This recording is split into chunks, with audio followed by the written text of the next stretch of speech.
Hi, Charis Ober with Save the Cord Foundation, and I'm here at the Intel ICEF Science Expo. And it has been our pleasure today to present Dr. Wise Young, speaking on spinal cord injury and umbilical cord blood.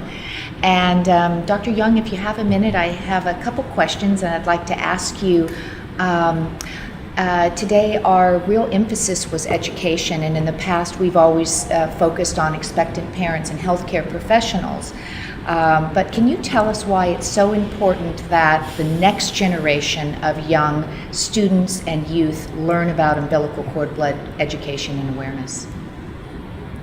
Thank you, Charis. You've been wonderful, and I really appreciate your bringing me here, and I love the feeling of all these students around, and you know, this is the future.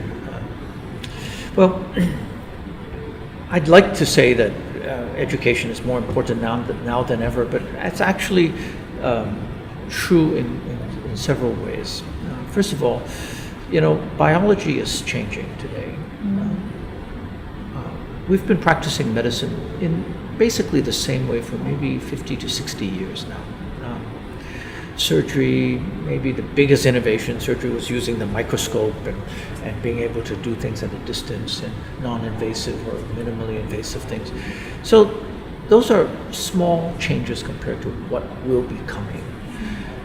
We've broken the rules of biology because we've now discovered that essentially there's a population of cells called stem cells that rove our body, and they can make all the cells to repair an organ. So all they have to do is arrive there, and then all they do is they figure out what to make, what to do, and they can repair the liver, the heart, even the spinal cord. So we are in a time and place where everything that you and I have learned in high school, college, it's wrong. It's probably all wrong. And we have to be, you know, the things that we're discussing and discovering now will be the future. And we need the smartest people, the most creative people, the most innovative people, the most energetic people we can get to take this to people.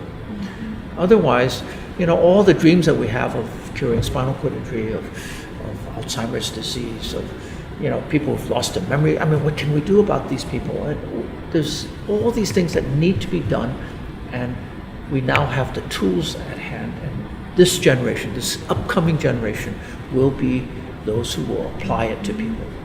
They have to have courage. They must have conviction. They must believe. Finally, they must be very caring of their patients. They must be compassionate. This is really, I think that medicine has headed the wrong direction now for maybe a decade or so. We've become too commercial.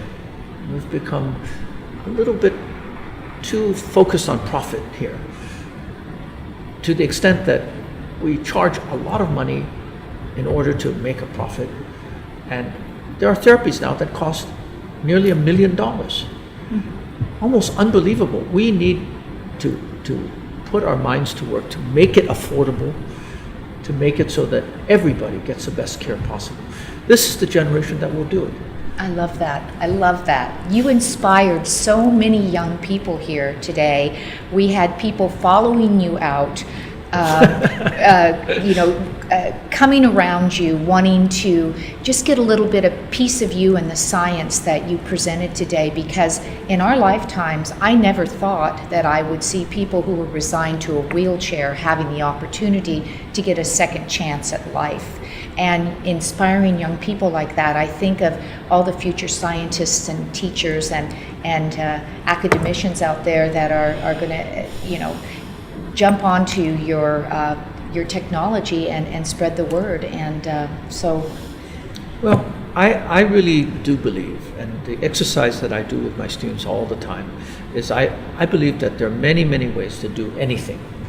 And the most successful scientist and also the most successful doctor is the one who knows the most ways to do something and can have a big selection of options as to how to achieve a particular goal. This is going to happen in the coming 2 or 3 years when and it's going to be that short a time. It's not like 10 years or 20 years. Or someday. This is very close. These students will be the ones who will actually have a broad range of tools at their hands, and they'll be able to select each one of these tools to solve the problem on hand. And they're going to be the ones who have to convince others that it works. Now, this is why they are going to be the ones who will be doing all the clinical trials. They're going to be the ones who will take the chance on something to make sure that it works. Like, the best example I know is, and I hope she's not embarrassed by my saying this, I love Joanne Kurtzberg because she, in that first patient that she treated with an umbilical cord blood unit from a sibling, that was can you imagine being that first person who's ever done it to a person? Changing history. Yeah, changing history, but also, what if the patient died? A lot of doctors will be paralyzed by that. No, but you do it right, you do it well. You have to have courage when you do these things. Joanne has that.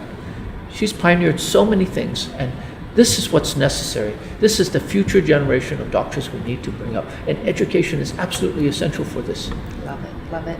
So there is a big STEM movement going across our nation and around the world for science, education, technology, and math. And a lot of times when I'm out educating, I'm talking to the schools, and I'm not only talking about the fact that our next generation needs to learn this education, but all the incredible jobs and career opportunities that are going to arise out of just even the cord blood and tissue industry and perinatal stem cell industry. Can you comment on that just a little bit? Yeah, well, I do believe that perinatal umbilical cord blood cells will be the most used cells in the coming 2 or 3 decades. We still have a big problem to solve in terms of cells that are grown in culture. Just culturing a set of cells means that the longer you culture the cells, the more likely there will be a tumor cell amongst them. So the risk of getting tumors is higher and higher the longer you culture them. So that's why all the emphasis is now on the so-called minimally manipulated cells. But eventually we'll be able to solve that problem as well. And so work needs to be done. We need to find out how to make these cells completely safe, and also how to deal with the consequences of these cells. I can imagine there'll be lots of innovative solutions, like we build in a mechanism for the cells to commit suicide, and so on and forth. When you don't want them anymore, tell them off yourself and they'll do it.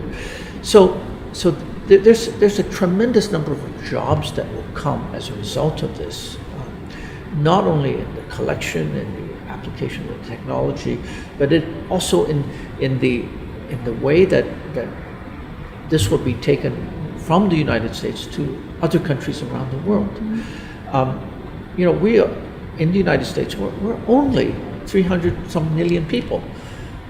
There's 6 billion of them out there. And part of this is the secret to the United States' wealth and power and quality of life. And we need to invest.